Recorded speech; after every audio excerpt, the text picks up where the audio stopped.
Welcome, YouTube world. Welcome to Net 27 Sports TV. My name is Amin. Today is Sunday, April 10th, 2022. And on this video, I will be talking boxing today. And I'm going to talk about my recap of this weekend's junior middleweight title eliminator between Ericsson Lubin versus Sebestian Fundora in their 12-round junior middleweight title eliminator.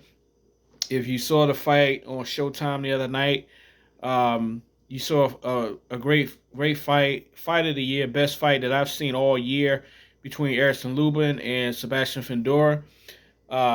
Sebestian Fundora won the fight, ninth round TKO. Ninth round TKO. Ericsson Lubin's corner threw in a towel, and the fight was stopped. Ericsson Lubin took a lot of punishment. During the middle rounds of the fight, and he had sustained facial injuries. And I think his corner did the right thing by stopping the fight. Although at the time of the fight being stopped, I had Ericsson Lubin winning the fight. I had Ericsson Lubin winning the fight by at least a point, 1 point on my scorecard. But it was a great fight. The first 3 rounds, Ericsson Lubin fought a smart fight. He boxed, he gave Sebestian Fundora angles, and he didn't stay on the inside. He boxed and gave him angles, which is what he should have kept doing. But unfortunately, the 4th round, he was inside trading with Fundora, who is a taller fighter. But even though he's a tall fighter, he's a great inside fighter, and he has a devastating uppercut, and that's what he caught Ericsson Lubin with. He caught him with an uppercut, more than one. The second one putting him flat on his back, and from there on, it took a while for Ericsson Lubin to try to recover. He got away from his game plan of boxing, and he was laying too much on the inside, and you can't do that against most fighters when the inside game is the big part of their game. And as far as Sebestian Fundora, that's the big and best part of his offense, being inside, overwhelming you with punches and hitting you with uppercuts. And that's what happened. And as the fight went on, Sebestian Fundora used his size and physicality to take over the fight. However, Ericsson Lubin was still in the fight. He was still hitting Sebestian Fundora with a lot of punches. Although he was still taking punishment. And in the 7th round, he actually dropped Sebestian Fundora with a nice 5-piece combination. He dropped Sebestian Fundora in the 7th round. So this is a great fight. This is a great fight. Sebestian Fundora got back up, but I think after that,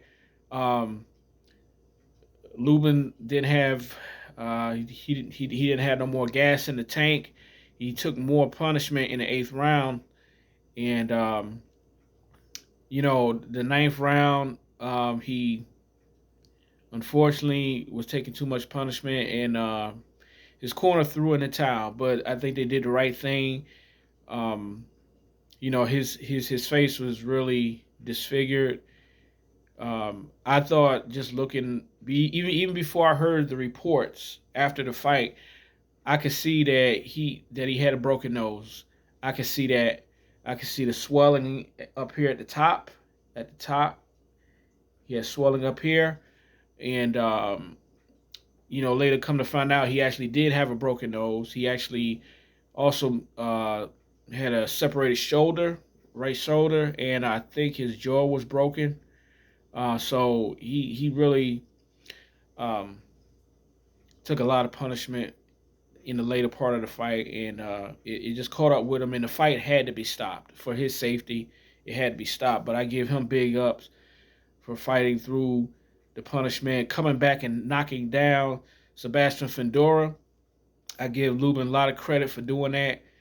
This was definitely the fight of the year, and the young man showed a lot of courage, and he ain't got nothing to be ashamed of. Hopefully Lubin takes at least a year off from boxing, at least a year, to physically allow his body and his mind to recover from this fight.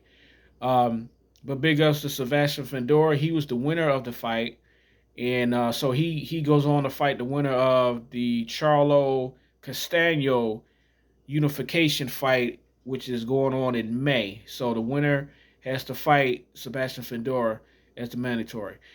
And Sebestian Fundora, he's a freak of nature, being 6'5", 6'6" at 154 pounds. He's a freak of nature, and he's a good volume puncher, and he really hits pretty hard with that left uppercut. He hits pretty hard with that shot. So big ups to that young man and his team for winning the fight. Now he fights the winner once again of the Charlo Castano junior middleweight unification fight coming this May, next month. So that'll be interesting. Whoever he fights, he's gonna give them all that they want. I mean, this guy's a tough fighter to beat. But I'm gonna say this: my commentary on the fight. I felt if Lubin would have just kept boxing him, just like he did the first 3 rounds, he would have won the fight. Giving him angles, boxing him, not laying in on the inside. He was doing the right thing the first 3 rounds, but I guess sometimes your ego gets you away from your game plan. And that's what happened. And when you're fighting a bigger guy, a taller guy, I mean, you got to figure Sebestian Fundora, because he's so tall, even though when he weighs in at 154 pounds, once he rehydrates, he's going to be 21 to 22 pounds bigger than what he weighed in at. So that 153 is going to be 175 when y'all fight. So he's going to be stronger than you. That's why I say he should have boxed. I felt like he could have won the fight and made the fight easy.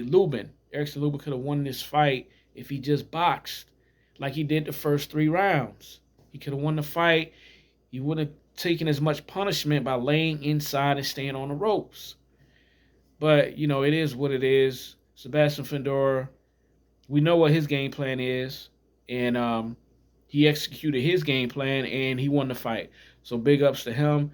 Big up to both fighters. This is definitely the fight of the year as far as I'm concerned at this point in time. Going forward, we may see different. We may see even better fights, but it'd be hard pressed to beat this one right here, my fight of the year right now. Also on another note, saw the Ryan Garcia fight against the African brother Ojabi. Ryan Garcia won 12-round decision. The other guy wasn't much of an offensive threat. He ran most of the fight. He held most of the fight. Ryan Garcia was coming for the knockout. He was very aggressive. And Ryan Garcia won a 12-round unanimous decision. So that fight was at junior welterweight limit, wasn't at lightweight limit. So congratulations to Ryan Garcia for winning his fight. So that's all I have right now. I'll be back with some more boxing videos this coming week. I will be doing my prediction on the Errol Spence Urandis Ugas welterweight unification fight this April 16th.